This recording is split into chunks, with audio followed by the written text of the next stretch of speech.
Dr. Elena Reyes wasn't supposed to be at Arecibo Observatory that night. Her access had been officially revoked after she challenged the department head's dismissal of anomalous solar flare patterns. Yet here she was, having convinced the night watchman to look the other way, while she ran one more set of unauthorized scans. 20 minutes and I'm out, she muttered to herself, fingers flying across the keyboard. That's when the first meteorite streaked across the sky. Then another, and another. Within seconds, the heavens erupted in a spectacle unlike anything in recorded history. These weren't ordinary shooting stars. They wept light in impossible colors, violet-edged azure and shimmering crimson that left phantom trails across Elena's vision. As the observatory's systems crashed one by one, Elena grabbed her phone and began recording. The meteors weren't random. They moved with purpose, changing direction mid-flight, spiraling earthward in complex patterns. "This is deliberate," she whispered, her voice barely audible over the cacophony of alerts and alarms. One meteorite, larger than the others, punched straight through the massive dish beneath her, the impact sending tremors through the observatory platform. Elena should have run. Instead, she found herself descending to the impact site, drawn by scientific curiosity that overrode her instinct for self-preservation. In the smoking crater lay a fragment no larger than her fist, pulsing with bioluminescent patterns, orals and spirals that shifted as she approached. The security guard shouted something from above, but his words didn't register. Elena reached out, her fingertips brushing the meteorite's surface. Pain erupted through her body, not burning but something deeper, as though every cell was being simultaneously unraveled and rewritten. Her last conscious thought was that this was how it ended, her career, her life. Her questions about the stars all extinguished in one foolish moment of curiosity. She was wrong. Elena woke 3 days later in a military quarantine facility, blood crusted around her eyes. Blood that, under microscopic examination, contained impossible nanoscale structures that glittered like captured stars. "You're not the only one," Colonel Diane Harper told her, sliding a tablet across the sterile table. "It's happening everywhere." The screen showed footage from around the world. A Brazilian mother, grieving at her son's bedside, clutching a meteorite fragment as her amputated right arm, lost years earlier in an industrial accident, spontaneously regenerated over the course of 20 minutes, bone and muscle visibly knitting together under translucent new skin. A suicidal teenager in Melbourne who had swallowed a pulverized fragment before jumping from a bridge, only to walk away from the impact. Now he spoke 17 languages he'd never studied, including 3 dead ones. A blind man in Cairo whose eyes, after touching a fragment, now perceived spectrums beyond human understanding, enabling him to see through walls and into the human body. "We're trying to contain this," Harper said, her voice tight with controlled panic. "The military has orders to secure all impact sites and quarantine anyone exhibiting symptoms." But the footage told another story. In Detroit, transformed National Guard soldiers had refused orders to detain civilians exhibiting symptoms. In rural India, entire villages had traveled miles to worship at impact craters. Containment wasn't just failing. It was being actively resisted by those transformed. Elena felt a splitting headache as complex physics equations suddenly resolved in her mind. Calculations that had eluded her for years now intuitively obvious.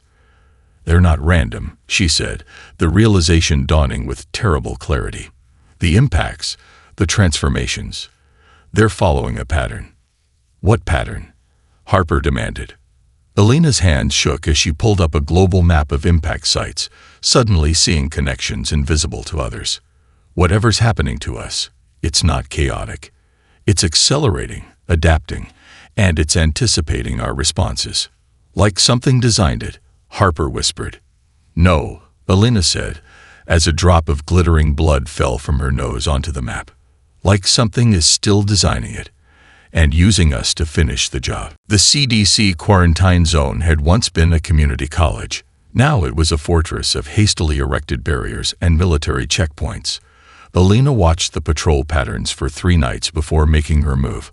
She needed her meteorite fragment back. The guard never saw her coming. One moment he was alone. The next, Alina stood before him, having somehow crossed 20 feet of open space without registering on his consciousness. "What the?" he began, reaching for his weapon.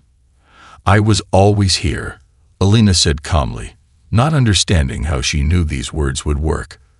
The guard's eyes unfocused, then refocused, his hand dropping from his holster. "Of course, Dr. Rice. Go ahead." Inside the makeshift lab, Alina found someone had beaten her to the punch. A slender Asian man in rumpled clothes was hunched over her meteorite fragment, muttering as he manipulated a modified gene sequencer. "That's mine," Alina said. Dr. Marcus Way didn't even look up. "They're nobodies, and I need to finish before they realize I've broken containment." "You're transformed too." He finally glanced at her, eyes ringed with exhaustion. "No. That's why I'm valuable. I need to understand what's happening before I..." He trailed off. "Before you what?" "Before I change too." He gestured to his equipment. "I recognized the transformation signatures. 3 years ago, my research into what we call junk DNA got me branded a quack and dismissed from Harvard. I claimed nearly 90% of the human genome wasn't junk but dormant code." He tapped the meteorite. "These aren't causing mutations. They're activating what was already there." Alina moved closer, seeing the genetic sequences scrolling on his screen. "That pattern. It looks engineered," Marcus finished. "Not by evolution. By intelligence." Alina's hand brushed the laboratory table, leaving a smear of blood from a small cut on her finger.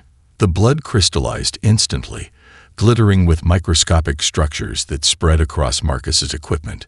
The gene sequencer screen flickered, then displayed complex code that began rewriting itself as they watched. "My God," Marcus whispered. "It's using your blood as an interface." Their discovery was interrupted by the crash of the laboratory door.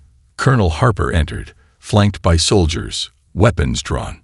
"Step away from the equipment," she ordered, but her voice lacked conviction. Up close, Alina saw something haunted in the colonel's eyes. "You've changed too," Alina realized. Harper dismissed her soldiers with a sharp gesture. When they were alone, she sank into a chair, suddenly looking decades older. "A fragment struck our transport, killed me instantly." She unbuttoned her collar, revealing crystalline structures embedded in her throat. "Clinically dead for 6 minutes. Then, this." Marcus approached cautiously. "You're here to arrest us."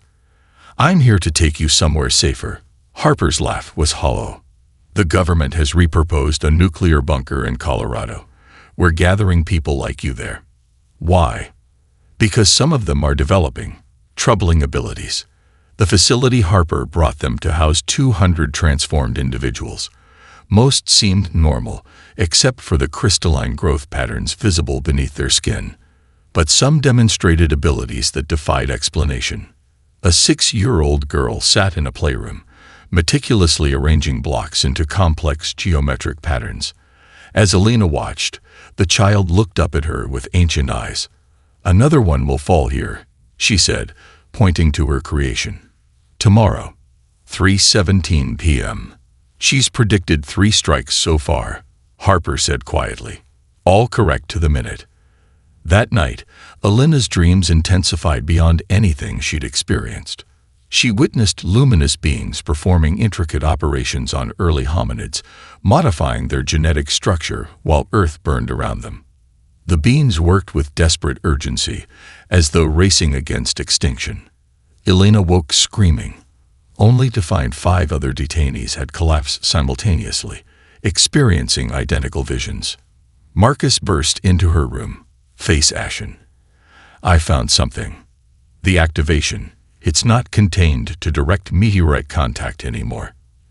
You're all becoming transmission towers." He showed her data on a tablet. "The radius is growing exponentially. People are changing without any contact at all now." "How?" His eyes met hers, filled with equal parts wonder and terror. Evolution isn't supposed to work this fast. Unless it was planned from the beginning. Elena finished for him. 3 weeks after the meteor shower, Elena woke screaming. Not from her own nightmare, but from someone else's. The terror of drowning filled her lungs, though she lay safe in bed. Across the facility, others reported the same violation, experiencing memories and emotions not their own. "It's progressing faster than we anticipated," Marcus said, monitoring brainwave patterns across the facility. "The boundaries between transformed minds are dissolving." The implications became tragically clear that afternoon. A 16-year-old boy, recently transformed, locked himself in a bathroom and slashed his wrists. He couldn't block out the thoughts of others anymore. The constant intrusion had become unbearable. His death rippled through the facility like a psychic shockwave, hundreds collapsing simultaneously as they experienced his final moments. Elena discovered her consciousness could reach further than others. While recovering from the shared trauma, she found herself connecting with Jackson, a suicide survivor across the bunker whom she'd never met. "I felt you trying to help him," Jackson said when they finally met in person. "You were there," in his mind, trying to pull him back. Marcus identified quantum entanglement patterns forming between transformed brains, creating a rudimentary neural network that strengthened when people shared intense emotions. "It's like our brains are becoming nodes in a distributed computing system," he explained, displaying scans of the phenomenon. "But the architecture is alien." Colonel Harper struggled to maintain order. Half her soldiers had spontaneously transformed during a riot containment operation, their loyalties suddenly divided between military hierarchy and the emerging group consciousness. "I'm losing control of this situation," she confessed to Elena. Harper had taken to injecting herself with experimental medication that dampened her own transformation symptoms. "Washington is panicking. The Chinese just threatened nuclear strikes against major impact sites." The nuclear threat triggered mass panic that, paradoxically, strengthened the gestating hive mind. As fear surged through the transformed population, their collective consciousness expanded beyond the facility. Elena's mind unexpectedly stretched across continents, connecting with Hiroshi Tanaka, a Japanese quantum physicist whose neurodivergent brain processed the hive mind differently. "You feel it too." His voice echoed directly in her thoughts, though he was 7,000 miles away in Tokyo. "Yes. What's happening to us?" "We are becoming their emergency system," Tanaka replied. "I can see fragments of their message in our shared dreams." Together, they began decoding the intelligence embedded in their transforming DNA. Humanity, they discovered, was designed as a living vault by entities calling themselves the Seeders. The meteorites weren't random. They were a dead man's switch, triggered because something had found Earth. "They're coming," Tanaka whispered across the hive mind. The ones the Seeders were running from. To demonstrate the urgency, Tanaka executed a dangerous experiment.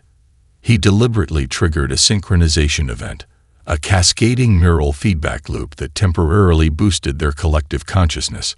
Every transformed person in the facility collapsed simultaneously, their minds briefly unified. In that moment of perfect unity, they all saw it, massive objects moving through deep space, honing in on Earth with unmistakable purpose. The entities the genetic memories called the Pursuers. When they regained consciousness, blood trickled from Elena's eyes and ears. The experience had physically damaged their brains, but left them with certainty. The transformations, Elena told the emergency council that formed in the aftermath. They're not a disease or an invasion. They're preparation. She wiped blood from her nose, leaving a smear of glittering residue. The Seeders knew the Pursuers would eventually find Earth. They built us as a safeguard, their last defense. Marcus, who had begun experiencing early transformation symptoms himself, verified her conclusion. "The meteors triggered what was always inside us. We've been carrying this programming since the dawn of humanity." "Programming to do what?" Harper demanded. Elena and Tanaka answered simultaneously, though thousands of miles apart, to fight what's coming. Alina's team was presenting their findings to an emergency UN session when it happened. Every transformed human on Earth simultaneously collapsed. Through their shared consciousness, they witnessed a massive object decelerating at the edge of the solar system, impossibly halting without thrusters or detectable energy emissions. When traditional detection systems finally registered the object 3 hours later, mass panic erupted. Financial markets worldwide collapsed within minutes. Religious extremism surged overnight, with cults forming around both the transformed and the celestial visitors. "It's seen us," Alina told the reconvened Security Council, still shaking from the psychic shock. And it's not alone. Marcus's transformation had taken a unique path. While others developed external abilities, his connection to the dormant DNA had deepened inward. Through a process that left him in excruciating pain, he could briefly access genetic memories stored in the activated sequences, experiencing fragments of Cedar consciousness. They were refugees, Marcus explained after one particularly brutal session that left him temporarily blind, blood leaking from his tear ducts. The last survivors of a civilization facing extinction in a galactic war. They spliced their consciousness and technology blueprints into proto-human DNA, creating both a hiding place and potential future allies. He projected recovered imagery onto a screen. Crystalline entities of impossible complexity, moving through the ruins of worlds reduced to ash. "The pursuers," he continued, voice raw. "They'd methodically hunted down every world the Cedars touched. We're the last one." Colonel Harper, who had stopped taking her dampening medication, looked grim. "What defenses did the Cedars give us?" Before Marcus could answer, massive telecommunication failures struck worldwide. Satellites failed, internet connections collapsed, and power grids fluctuated wildly. In the information blackout, transformed humans experienced their next evolution. At a research outpost in Antarctica, a deaf technician discovered she could manipulate sound waves through thought alone, creating focused sonic pulses that shattered equipment. In the Colorado facility, a transformed physicist accidentally disintegrated laboratory apparatus when frustrated with an experiment. Most dramatically, Harper herself discovered she could temporarily halt time in localized fields, a few cubic meters frozen for several seconds, though the effort left her drained and aged. These abilities are emerging in response to the threat, Alina theorized. The Cedar DNA is activating different defense mechanisms in different hosts. World governments, already struggling with the transformation crisis, now faced an existential alien threat. The UN Security Council deadlocked on who should control humanity's response, with transformed representatives arguing for a unified approach, while non-transformed leaders insisted on maintaining national sovereignty. The debate became moot when Alina, channeling the rapidly evolving hive mind, forced her way into the closed session by literally walking through the chamber's walls. "You need to see this," she said, projecting images directly into the minds of everyone present, transformed or not. The collected leaders gasped as they witnessed the pursuer fleet's advanced scouts already crossing Neptune's orbit.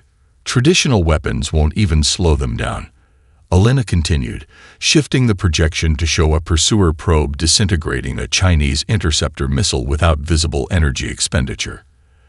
"Their technology operates on principles we barely comprehend." "Then what can we do?" demanded the Russian premier. Alina looked to Marcus, who nodded grimly. "There's one option," she said, "but the cost is unimaginable." "What cost?" asked the American president. "Our humanity," Harper answered, stepping forward. The colonel's face had aged decades in days, the price of her emerging abilities. The final stage of transformation.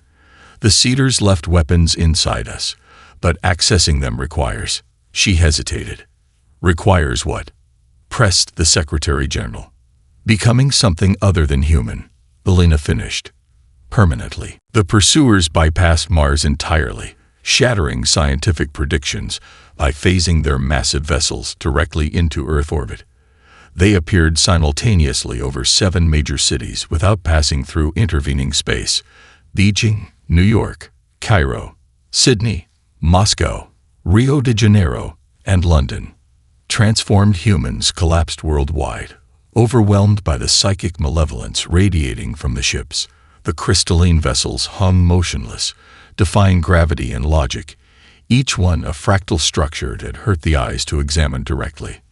"We need to establish contact," Elena argued in the emergency response bunker, "before they make assumptions about us." Against fierce opposition, a first contact protocol was hastily assembled. 8 specially trained transformed humans would approach the Beijing vessel under diplomatic protection. Elena's team, working from the underground facility, would guide them through the hive mind. The world watched through live feeds as the delegation approached a crystalline structure that extended from the ship to the ground. Ambassador Lin Wei, China's senior diplomat and recently transformed, led the team inside. The environment they encountered proved harmless to normal humans, but torturous to the transformed. Gravity shifted in targeted waves that crushed only those with active cedar DNA. Frequencies beyond human hearing caused their enhanced nervous systems to misfire, sending shooting pains through their bodies. "They're specifically targeting our transformations," Elena realized, monitoring remotely. "They can distinguish us from regular humans." Inside the vessel, the delegation confronted the pursuers, not insectoid as intelligence had suggested, but fractally structured crystalline entities that constantly reconfigured themselves. They emitted chemical signatures that triggered profound revulsion in the transformed humans, a recognition of wrongness encoded in their cedar DNA. Ambassador Lin attempted to establish communication using the universal language protocols developed by the hive mind. The pursuers responded by encasing him in crystal and methodically dissecting him while he lived, a procedure broadcast psychically into the hive mind. "They're studying his transformation," Marcus gasped, blood streaming from his nose at the feedback. "They don't see it as communication. They see it as vivisection." Colonel Harper, monitoring from a support position outside the vessel, broke protocol and attempted intervention. She activated her time-freezing ability, creating a pocket of suspended animation around 2 pursuers. To her horror, they simply shifted into another dimensional phase, nullifying her power.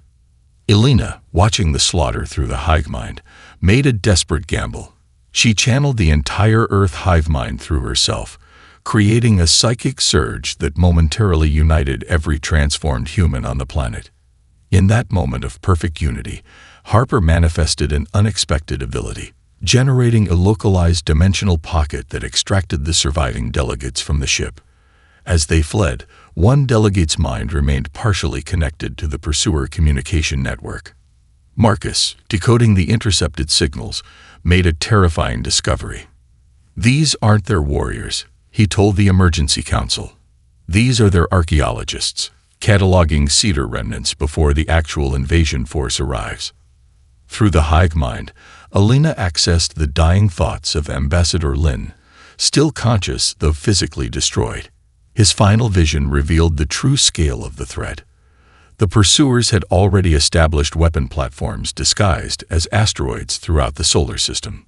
13 days, Elena announced, blood now flowing freely from her eyes and ears from the strain of maintaining the connection. "That's how long before they begin planetary sterilization." "How can you be certain?" demanded the American general.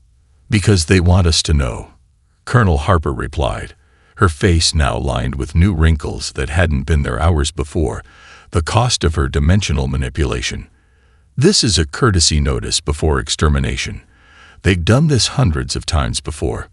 "Then we have 13 days, Elena said, wiping crystalline blood from her face, "to become what the Cedars designed us to be." A desperate counterattack with nuclear weapons against a pursuer scout ship resulted in catastrophic failure.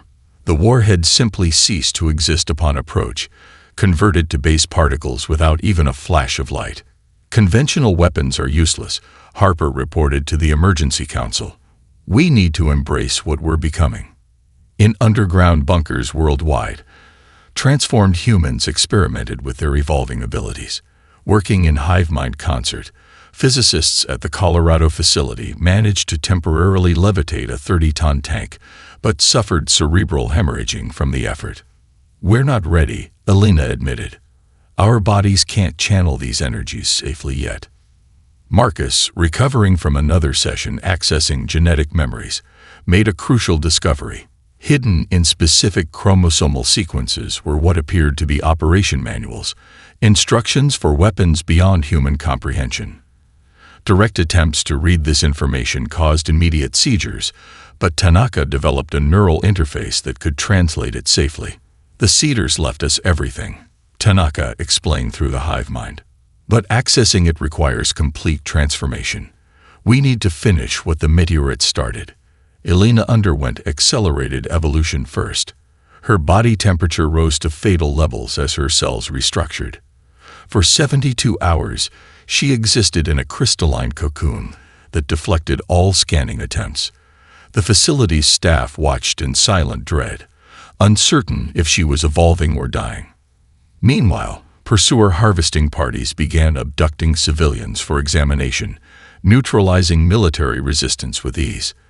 Conventional forces proved so ineffective that Colonel Harper implemented Protocol Lazarus without authorization, a desperate measure extracted from the genetic blueprints.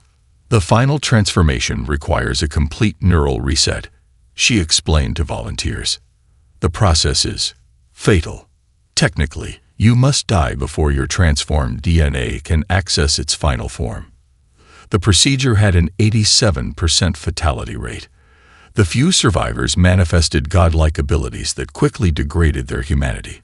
A Korean physicist could generate gravitational singularities, but forgot her own name after each use. A Brazilian soldier developed molecular disintegration, but aged a year every time he deployed it. When Elena emerged from her cocoon, she was something both more and less than human. Her eyes had become multifaceted crystals that perceived across multiple dimensions simultaneously.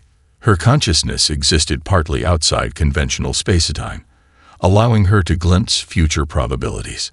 She demonstrated her evolution by disintegrating a pursuer scout ship with a gesture, but the power surge aged her 20 years in seconds. "We can fight them," she told the council, her voice overlaid with harmonic frequencies that made untransformed humans nauseous. "But each manifestation of power burns through our lifespan. We're candles being lit at both ends."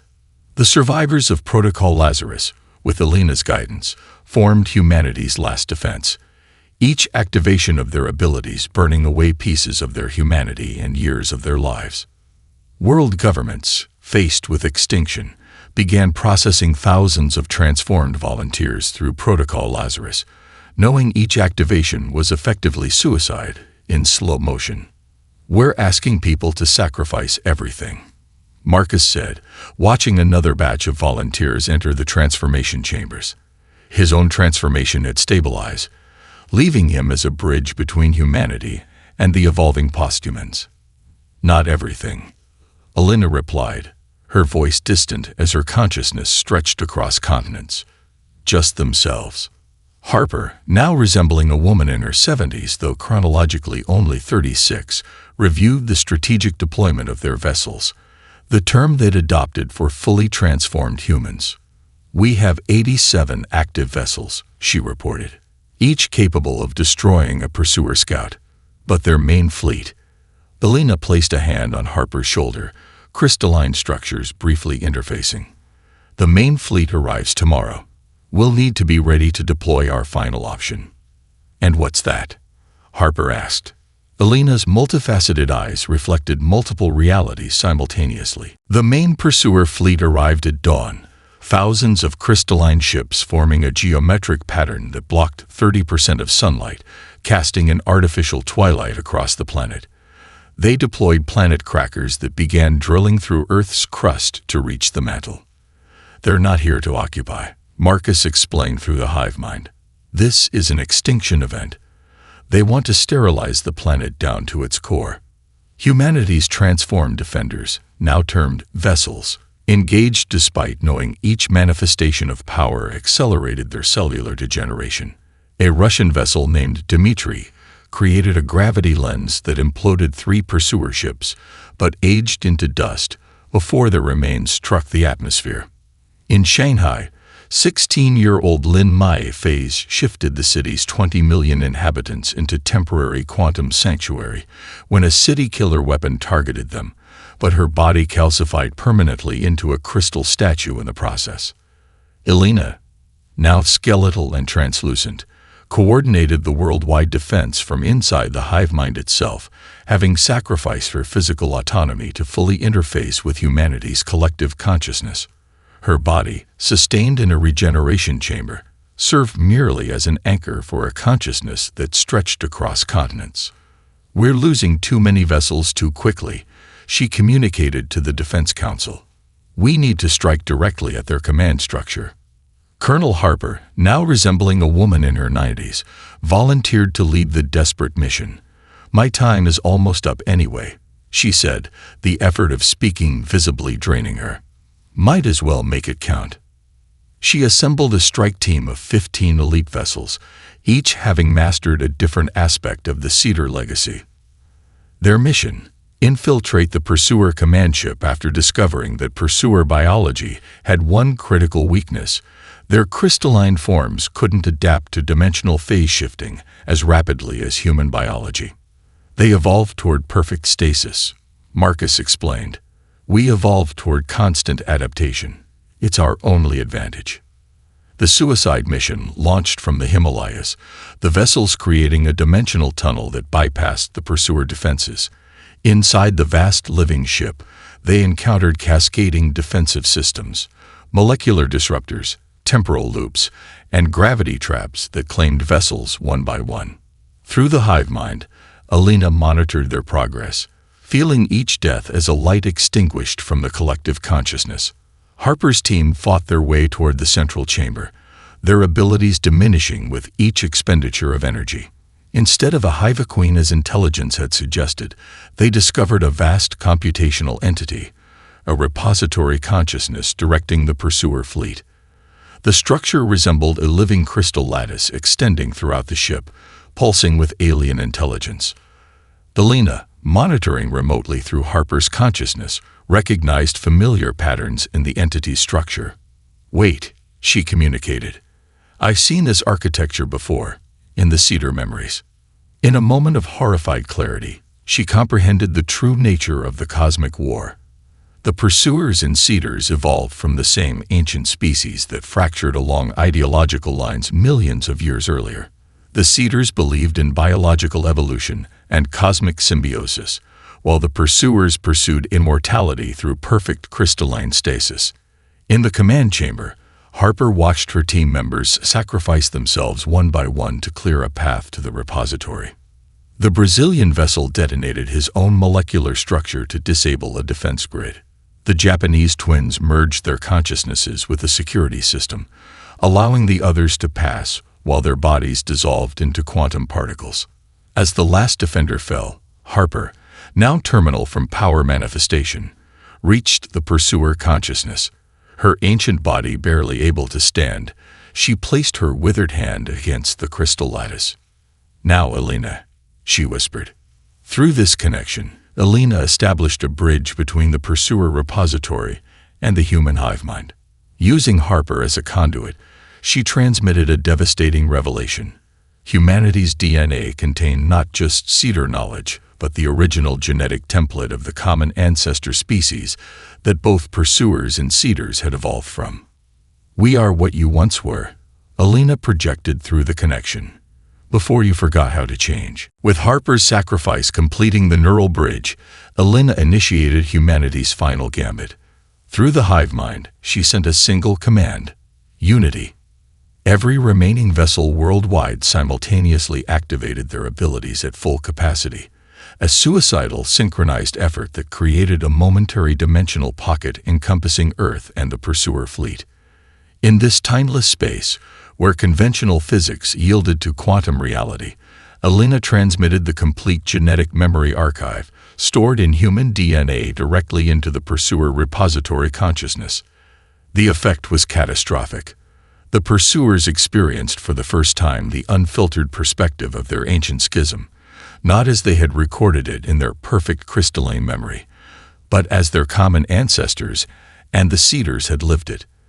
They witnessed the Cedar decision to preserve their shared origin through genetic encoding in an emerging species rather than continuing a war that had destroyed thousands of worlds. As this revelation cascaded through the pursuer group mind, fracturing certainties millennia in the making, Alina made her final sacrifice. Her physical body dissolved completely as she pulled Marcus, now the only being who could fluently translate between human, Cedar, and pursuer neural languages, into the hive mind center. "Complete the bridge," she commanded, her voice now purely conceptual. Together, they forced open a three-way consciousness bridge between remaining humanity, awakened Cedar DNA, and the fracturing pursuer mind. The resulting merger shattered conventional dimensional boundaries, creating a briefly sustainable quantum state where all three perspectives existed simultaneously in perfect understanding. In this moment of clarity, the pursuers recognized their fundamental error. Their quest for perfect stasis had become a cancer in the universe, while the Cedars' desperate gambit with humanity had created something entirely new. A species capable of holding contradictions, of evolving while maintaining continuity of identity. The dimensional pocket collapsed as the last vessels burned out completely. Earth emerged transformed. The pursuer fleet reconfigured into orbiting crystalline structures that captured solar energy rather than blocking it. The structures resembled massive, faceted diamonds refracting sunlight in impossible patterns across the atmosphere. The surviving human population, transformed and untransformed alike, awakened to a profound silence as the hive mind receded. In its place remained something subtle but universally present, a quantum-level communication framework accessible to all humans that preserved individuality while offering connectivity. Marcus, forever changed but still recognizably human, stood alone on a hilltop overlooking what had once been Denver. His body bore crystalline structures along his spine and skull, but his eyes remained human, witnessing the dawn of a new age. "They understand now," he said to the empty air, knowing Alina somehow persisted in the quantum framework. "Both sides do." Earth's survivors began integrating the vast knowledge repositories of both ancient civilizations. The pursuers' quest for perfect stasis had yielded technological marvels that, when tempered with Cedar adaptability, opened pathways to healing a planet ravaged by war and environmental collapse. The first human pursuer hybrid children were born a year later, crystalline humans with abilities from both lineages but limitations from neither. They grew rapidly, their minds naturally interfacing with the quantum framework, building upon it rather than simply using it. On the anniversary of first contact, Marcus addressed a transformed humanity from the crystalline spire that had once been Arecibo Observatory. "We stand at the threshold of the stars not as conquerors or refugees, but as inheritors and mediators," he told them, his voice carrying to every mind on Earth. "We are the unexpected third path in an ancient conflict, neither stasis nor chaos, but continuous evolution with purpose." In orbit above, the refracted sunlight from the crystalline structures formed a pattern recognizable from both Cedar and pursuer perspectives, the sigil of their common ancestor civilization, reborn in the descendants they had never expected to share. "This isn't our end," Marcus said, feeling Alina's presence in the quantum framework. "It's everyone's beginning."